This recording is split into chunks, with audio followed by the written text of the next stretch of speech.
Y'all, welcome back to Her with Amena Brown. And I know every time I be in here doing an episode, I tell y'all I'm excited. But today,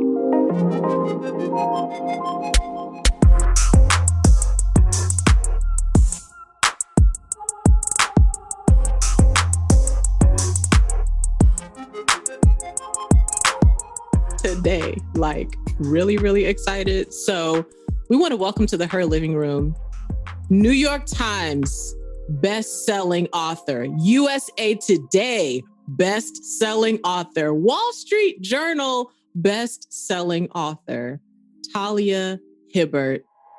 Please applaud in your living rooms. Please applaud, please applaud. Talia, thank you so much for joining the podcast today. I'm so happy to have you here. Oh, well, thank you for having me. I'm super excited. Y'all, what y'all don't know is Talia is so patient, bless her kind heart today, because there were a few things that I was trying to figure out how to do over here without my producer here. And I basically took Talia through like some sort of customer service kind of tech support situation. She didn't ask for that. When she came in here, she didn't ask for that type of thing. So thank you, Talia, for your patience on that. Okay, first of all, Talia, let me start with this. I am new to the romance genre. I'm only a year into being a romance reader. Oh, okay. A romance baby. Okay. And I want to give a special shout out to my assistant and my friend Lee, who reached out to you for this interview and who is really sort of my gateway into this literature. Okay. And I went through a particular time, and sometimes when I'm talking to women of color on here, Talia, I have to remind myself that like we're recording and this is a public thing, because I almost went into like a girlfriend mode and was like, girl, and I was like, you can't be talking about all that on this recording. So we'll talk about that, the other underlying things at a different time, Talia. But once the summer came in, I had like other things in my personal life that were very hard. And on top of being in a pandemic, on top of being in the middle of a global uprising, I just had to do like moratorium on reading things and watching things that are in any way super sad or traumatic right now. And it's not that those stories don't have their place or are not important. I just can't be engaging in that right now. I can't do that. And so Lee and I were talking about this, and she was like, well, you ought to start like reading some romance books. And so she gave me like list of authors. You were one of them. And over the past year, Talia, I just been all up in what is it, a bibliography? No. What is it called? A backlist? Is that what we're saying? Okay, yes. Because I was like, what's the author version of a discography? And I'm like, it feels like it should be bibliography, but then we use that in research. So I see where you're coming from, though. It feels like that should be it. Well, I've been all up through your things you've been writing, is basically what I'm trying to tell you. I've been all up through your things, Talia, and just enjoying the perfect imperfections of your characters. And I just love everything about it. So I'm just so happy to have you here. And for the people that are not already reading you, I hope they are encouraged to do this. Thank you. Really, thank you so much. That is very lovely. I also have to tell you, Talia, you don't be knowing me, girl, but I'll be following you on Twitter. And when you hit the New York Times bestseller list, like I felt such a Black girl joy for you from afar, like seeing you and your agent. Like, I mean, are you still processing that moment? That had to feel like such a big moment, right? That really freaked me out, and it was very unexpected. And when people kind of bring it up, I never bring it up because I'm like, did that happen? Or when people bring it up, I'm like, who, me? Are you sure? Completely. Like I think, for a lot of us who are writers, there's a lot of joy that can come in general in your writing career. Just people enjoying your work or seeing, other readers sort of come into your community space that way. I mean, that has its own joy in just making you feel like the hard work you do to write is worth it. But it ain't nothing wrong with having this type of moment either, where you're able to be like, yo, this is like a really respected list to make it on. And to see you make it to that, I was like, I don't even know her. And I'm just here in my Black girl joy. So happy for you. Oh, Thank you. Yeah, it was fabulous. I use it around the house a lot whenever me and my boyfriend disagree on anything. I'm like, well, I am a New York Times bestselling author, so maybe you should listen to what I have to say here. This is perfect leverage. I support this. Here's the thing I wanted to ask you. So when I was in college, I was an English major. I actually thought that I was going to be a novelist because I loved Toni Morrison and Alice Walker's work in particular so much growing up that was my purpose for majoring in English. It turned out for me that I ended up having more of a career in poetry than fiction writing. And so that's sort of what took off for me. But there was one class that I was in for my English major where we watched a documentary about Alice Walker. And she talked about her characters talking to her. Someone asked her, how do you write these books? And she said, I really don't feel like I write them. I feel like the characters show up and they talk to me. They tell me what their story is. And I'm going to tell you right now, Talia, that I grew up in a sort of strict in some regards, religious background. So when I first heard Alice Walker say that, I was like, oh, we rebuke that. That's not no. The characters, they not talk. No, if you're not alive, you're not a human being, you're not talking, and I don't care. But then years later, as a writer, I totally experienced that being true. Is that a true experience for you? Do you have moments or times where your characters have talked to you and told you how the plot was supposed to move forward? I don't have characters talk to me directly, but I very much see them talking to each other or living out certain things. You know, I see the things that I suppose you could say they want me to see, or they want to show me. But when I am imagining things or when I'm in my head, it's kind of like I, as the individual, don't really exist, like I'm a TV screen or something. Oh, I love that. And I could kind of see almost in fiction writing, there can be this feeling that you're eavesdropping sort of on other people's lives in this way. Because I think sometimes people that don't write fiction, and I have not finished fiction, I've just dabbled in writing it, but for people that read fiction and don't write fiction, I think there's sometimes this perception that you are sort of like the God, air quotes, over what the people are doing in the story. And you don't always, as a writer, have control over how the story is going to end up, right? Like, are there times that you were like, here's this character, I bet they'll do this. And then you get to that moment and the character is doing a different thing than you expected. Does that ever happen? All the time. A lot of the time, I have like a vague plan for, key moments in the book. And then I'm trying to write the moment and I'm like, this isn't working because they have somehow gone in a completely different direction. And I have to sit back and think about where they actually are and not where I wanted or planned for them to be, because the two paths have just diverged. It's very inconvenient. Okay, super inconvenient, guys. Well, this is Her Favorite Things episode, Talia, and I wanted to get a chance to talk to you about some of your favorite things. What's your favorite thing about writing romance? Oh, my favorite thing about writing romance, gosh, there's so many. Overall, I would say it's just being able to write to people experiencing so many positive things and finding so much happiness in so many different ways. Like, I love that in romance, their journeys, you know that you're always going to leave them better than you found them. Oh, I love that. Also, can you share with us, Talia, what is your favorite cuss word or curse word? It depends on where people are from, if they curse or they cuss. But either way, what's your favorite? Well, here we say swear word, which has a lot less impact. Okay, your favorite swear word. Yes. Actually, at home, I absolutely wasn't allowed to swear ever. And I still don't in front of anyone from my family because I would be in big trouble.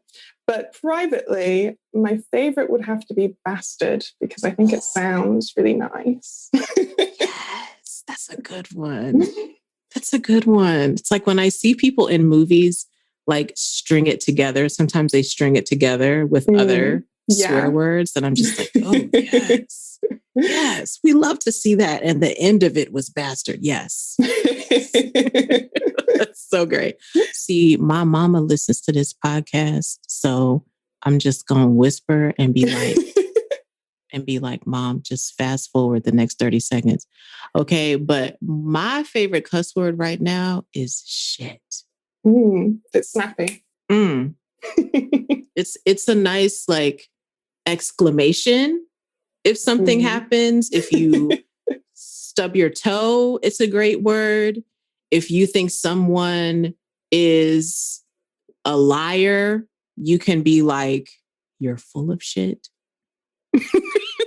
I don't know if you guys say this. Here, you can call someone a shit or a little shit. Do you do that? Oh. You're such a shit. I like that one too. I'm going to incorporate that. Continue to fast forward, mom. Continue to press the 30 seconds until you get to the next favorite thing. Thank you so much, mom. Thank you. Also, I want to ask you about your favorite celebrity crush. I really have two questions I want to ask about this. So let me start with the celebrity crush, and then I have a second question. Who is your favorite celebrity crush? It could be right now, Talia, or if you have someone in the past that you're like, that was my person when I was blah, blah, blah years old. Discuss. Okay, so right now, my eternal celebrity crush is Rihanna. I would pay money to smell her. I heard she smells really good, and I believe it. But then when I was younger, my celebrity crush was Lucy Lawless from Xena, Warrior Princess. Oh, that's nice. Okay, this is the second question.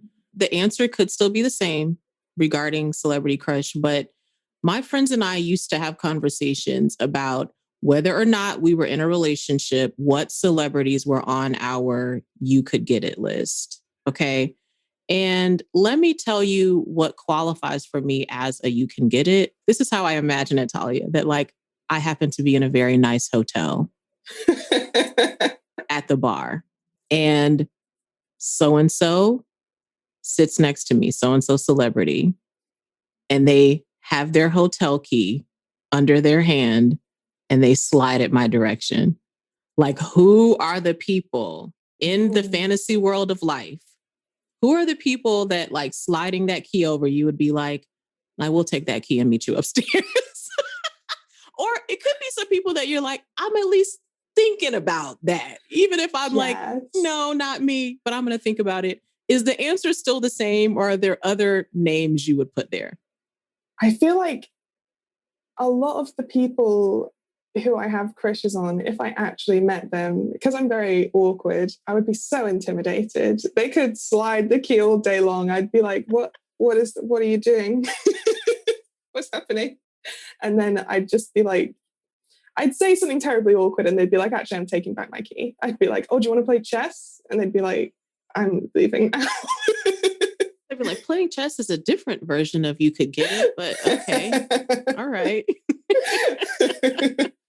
I think for me, it was always Andre 3000. Ooh. For some reason, okay. I imagined myself in some sort of really nice bohemian style hotel. And if Andre 3000, I mean, of course, now we know that he's like going around the country playing flute, different places. It could happen. And if he was there with his flute and he slides that hotel key, like I feel like my husband would understand on a level. I feel like he'd be like, I mean, absolutely. You'd have to, right? Any reasonable person. What can I say? You know, that's how I feel. I feel like there's like some names we had to like discuss, you know, if this ever comes up, just know this is a thing. Idris Elba, okay? Idris Elba, literally on that list as well. I mean, I'm like often on him because sometimes when he doesn't have a beard or he has a shorter beard, he reminds me very much of my dad. So it's a real shame. That definitely ruins the vibes. That ruins the vibes because it's like, I don't want to think about nobody's parents in this situation. And then sometimes, Talia, I get to where I'm like, even though it's totally in my fantasy world, like when Idris Elba got married, I was like, man, I guess I had a respect for him. Like this whole thing is not really going to happen, but for some reason, now I'm like, man, I do follow her on Instagram. So that doesn't mean anything.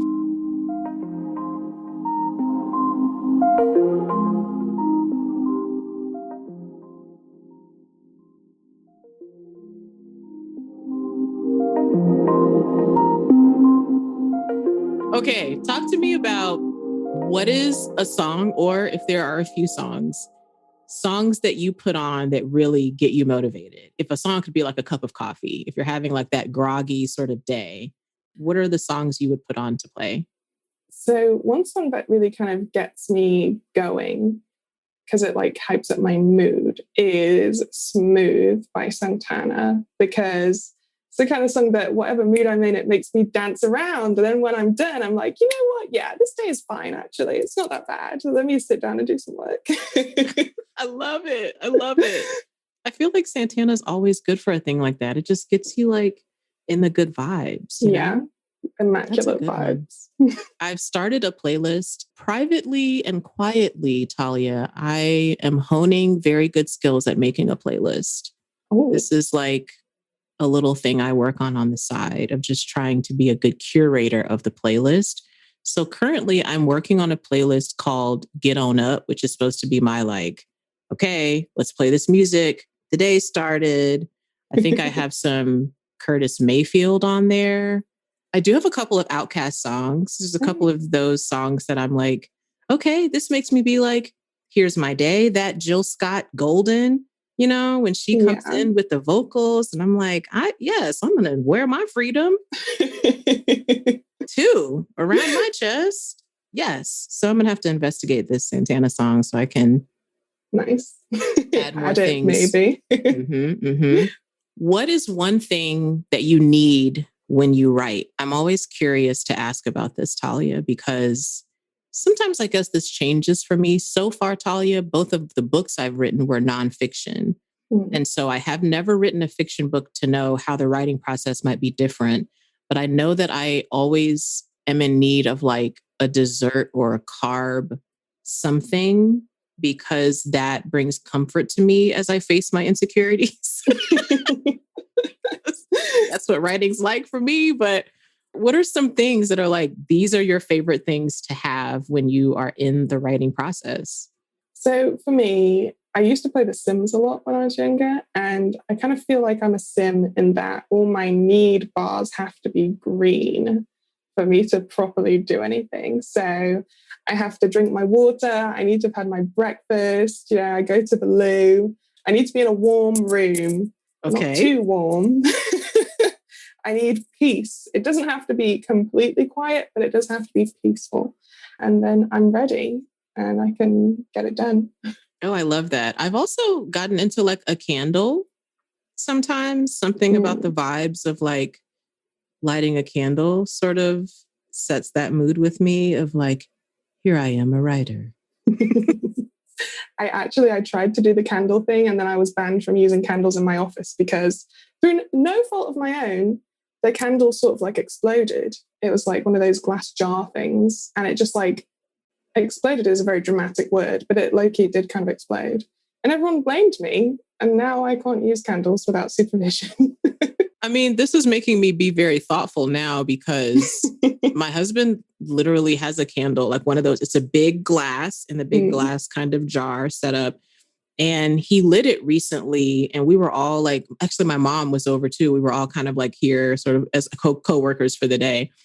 And the smoke detectors started going off. And we're all like, what's going on? And he like opens the door to his office. And that candle that was never smoking at all before, it's like burned halfway down, but now at whatever level it's at, it just smokes every time. So he had to do all the like waves underneath the smoke detector and like puts the candle out. So maybe you're saving us from allowing that candle to further explode. Maybe. This is a good warning. So I'm gonna try to stick to that. What is your favorite thing about being you? I recently learned that not everyone has an audible internal monologue, but I have a constant monologue and I like it. It's very comforting. Oh, that's nice. Can you share with us any examples of what your inner monologue is discussing? Say like when I get up in the morning and I kind of lie there and I'm thinking, what am I going to do to get up? I'm going to do this. I'm going to do this. I'm going to do this. And then I get up and I'm thinking, okay, now I'm doing this. That looks good. I need to get more toilet paper. It's just kind of rambling. It seems that your inner monologue is very like giving and about some sufficiency, some productivity. I think that's a nice inner monologue to have. I like it. It's fun. It's helpful. I think that's a great thing to love about yourself. That's one of my favorite questions to get to ask in these interviews, because there's so many things about ourselves that we could think of that we want to change or whatever. But I think it's really wonderful to think about what's our favorite thing about being exactly who we are.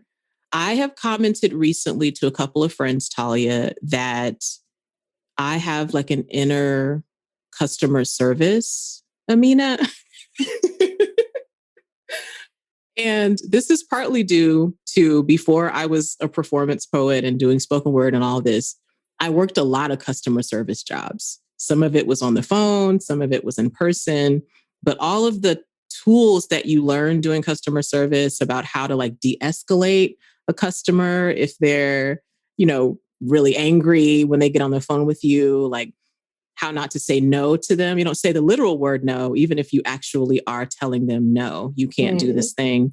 So I didn't know that all those skills, all that time working on the phones, doing all that was totally going to become a part of my like inner voice, basically.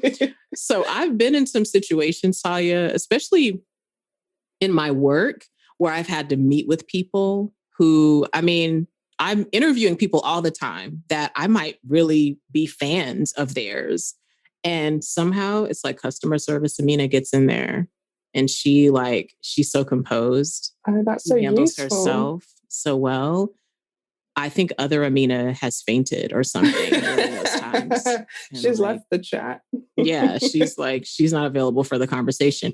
Customer service Amena, however, would like to speak to these things, would like to say these words, So that is a good favorite thing to have about yourself, that you treasure your inner monologue. I love that so very much. Before I let you go, Talia, I want to talk a little bit more about your work, in particular for people that may be listening. And bless your hearts if you're late to the Talia Hibbert train, but this is your time. This is a train stop right here where you can get on this train if you're late to it. I want to talk about, there's a lot of things that I love in having read your work, Talia. I had never read a book that had a content warning until reading your work. Can you share what made you add that as a thing to your work? Well, I have always read a lot of fan fiction, and it's really common in fanfic to have just like a content note for all the, because, in fanfic, you can get a lot of messy content. So it's really common, just as a courtesy, to have that noted for anyone who needs to be aware. And I always found it really helpful, and it just made so much sense to me. So kind of when it occurred to me that I could do it, and, I saw some authors like Cole McCade, for example, does a great job of content warnings as well. I was like, yeah, I want to do that. I don't want to spring this on someone if it is something that can bother them, that could ruin their day or their week or the book, It just seems nice. It was very helpful to me.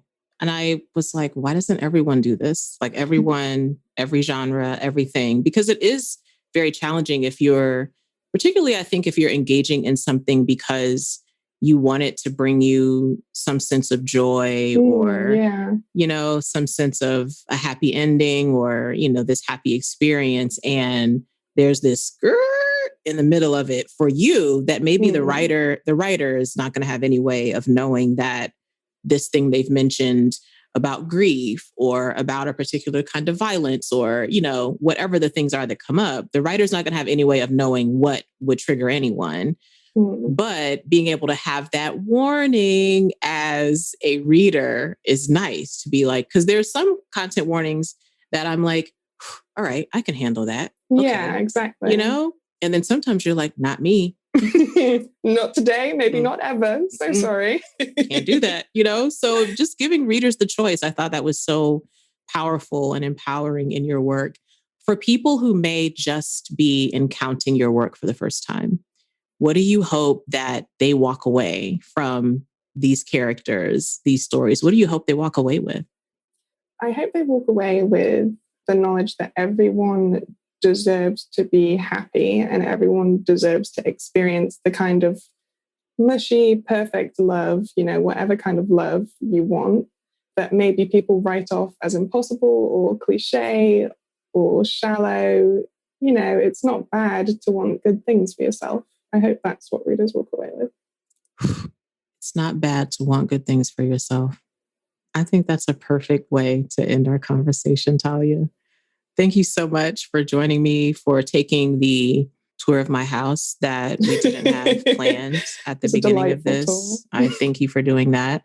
And I just thank you for the work that you put out into the world, and for the way that there are just certain ways your work is centered on the experiences of Black women and writing these stories where Black women are experiencing joy. It's wonderful. So thank you, Talia. Well, thank you so much for all your kind words and for a lovely chat.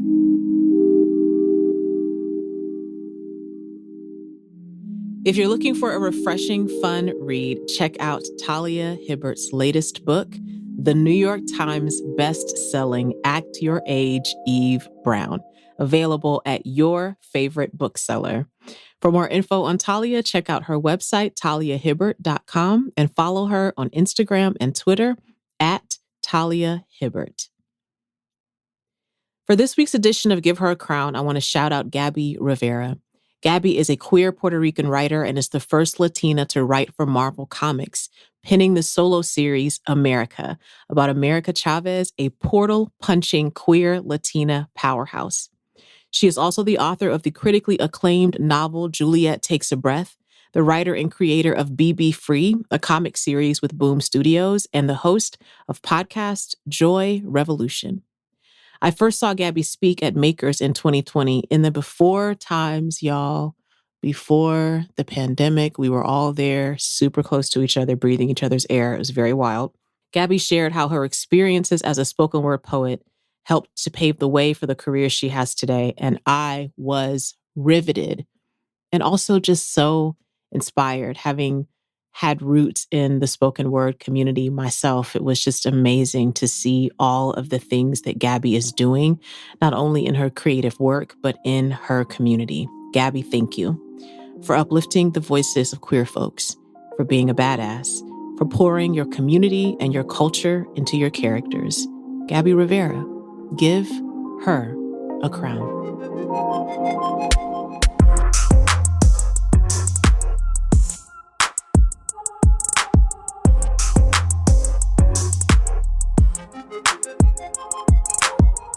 Her with Amena Brown is produced by Matt Owen for Soul Graffiti Productions as a part of the Seneca Women Podcast Network in partnership with iHeartRadio. Thanks for listening, and don't forget to subscribe, rate, and review the podcast.